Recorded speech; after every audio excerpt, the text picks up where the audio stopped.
I say that becoming an actor was like, for me, going to work for the hospital that cured my disease. I was not properly appreciated for my work. Over the years, people would either say it in a cheeky way, like, oh, well, you don't have to worry because of the residuals. I'm as much, worried about next year's financial status as anyone else. While doing the show, we made about comedic relief. The word relief almost makes it sound medicinal, like some kind of medicine in your household. What role did comedy play in your early years? Comedy is, for my mom and I, it's everything. It's everything we loved, watching movies and television together, sitcoms and stand-up comedy. It was a release. It was a superpower. It was something that came to both of us naturally. I'm sure as a byproduct of my mom's rearing and upbringing. And she even talks about her dad, who I didn't know, my grandfather, who sounds like a pretty deeply imperfect guy, but was a showman and did love to tell jokes and be funny and a bit of the center of attention. And so for us, it was a currency. It was something that worked immediately, and it could control the energy of a room. It could endear people to you. So you could really use it to your advantage. But if anything, it was a wonderful distraction. The other thing you describe as a distraction is TV. Yes. You refer to it as an escape for you at that time in your life. And you said in your book, Happy People Are Annoying, that sitcoms were your favorite. Why were they your favorite? Well, sitcoms, especially at that time, I talk about how my best friends growing up were The Fresh Prince of Bel-Air and Billy Madison and Happy Gilmore. And sitcoms had some universal sort of qualities in my experience.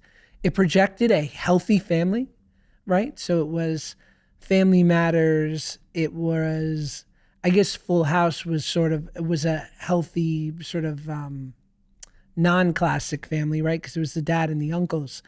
But these were families that I wanted to be a part of. And then there was a justice to the comedy in the sense of you didn't have to interpret it. It wasn't it wasn't subjective. It was objective. It was clear what worked and what didn't. It got a laugh. And at that time it was a live studio audience, so something got a laugh. And I would just lose myself in hours of watching these television shows. And I was absorbing the rhythms and the qualities through osmosis. I didn't even know it at the time. But it also served as this wonderful escape. And I say that becoming an actor was like, for me, going to work for the hospital that cured my disease. It felt like my way of saying thank you for taking care of me during that time. 15 years old, you start filming the pilot for Drake and Josh. One of the things I found really interesting when I was reading through your book is one would assume that such a hit show, a show that we all knew very, very well in the UK, off the back of it, one would assume that you'd be like set for life financially. Yeah. And you write about how that was certainly not the case.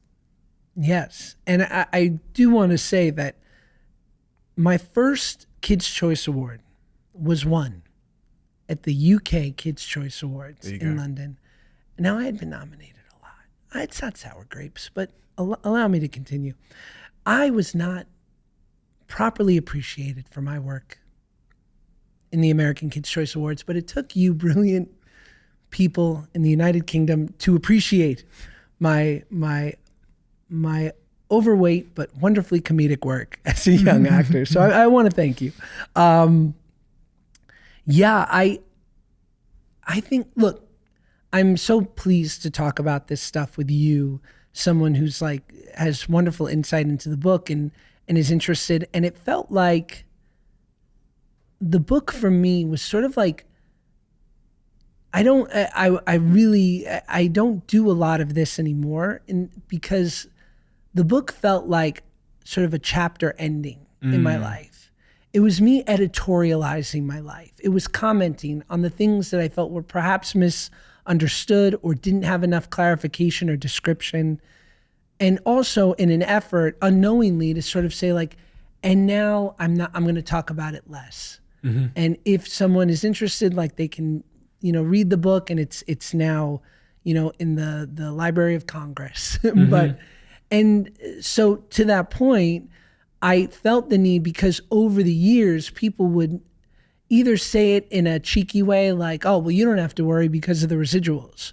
Or they would say just something random like, it would actually be part of decision making or something that it would apply to me. They're like, well, Josh doesn't have to worry. And I was like, well, I'm not complaining, but I'm as much, worried about next year's financial status as anyone else, because I don't have that security. So yeah, with Drake and Josh, there was no residuals, and Kids TV didn't have that at that time. And I got really honest, and I sort of broke it down, because Ryan Holiday, my friend and sort of advisor on the book, was like, if you don't, he's like, it's gross to talk about money, but if you don't actually give a sort of exact picture of what it was, then people won't understand.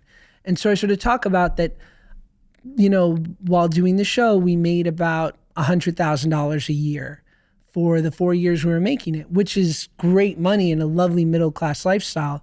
But no one would assume that once you stop working that you never had to work again.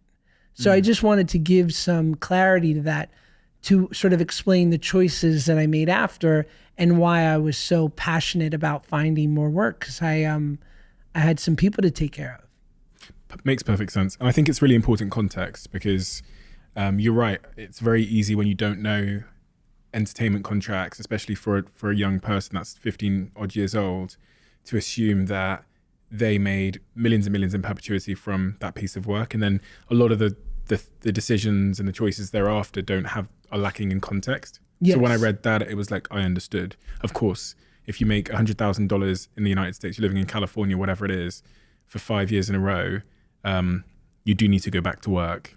And after Drake and Josh ended, was there like a pivotal moment where you realized that show was big? It wasn't until much later, funny enough. I think because when we were making it, it was only popular with kids who were sort of younger, who I didn't, other than if I was at a mall or at a theme park, I didn't have a huge amount of interaction with. And then I would say that the power of the show, to its credit, was that it was slightly timeless, because it had a very sort of classic through line of any sitcom. It was about a family. And a lot of kids shows can be more fantastical and have more of a sci-fi bent or something more fantasy or whimsical. This was just like very straight down the line, two brothers who are very different trying to get along, and an evil little sister. So because of how much it was rerun, more generations would come to the show, and these people grew up. So it wasn't as though it was this moment in time. It was that every year we were picking up new fans. Because there was, 60 episodes or something? Yeah, just Feels 60. like there was so much more. I know, it's weird. Why is that? I guess because reruns, yeah. It played for so long. If you love the Diary of a CEO brand and you watch this channel, please do me a huge favor. Become part of the 15% of the viewers on this channel that have hit the subscribe button. It helps us tremendously, and the bigger the channel gets, the bigger the guests.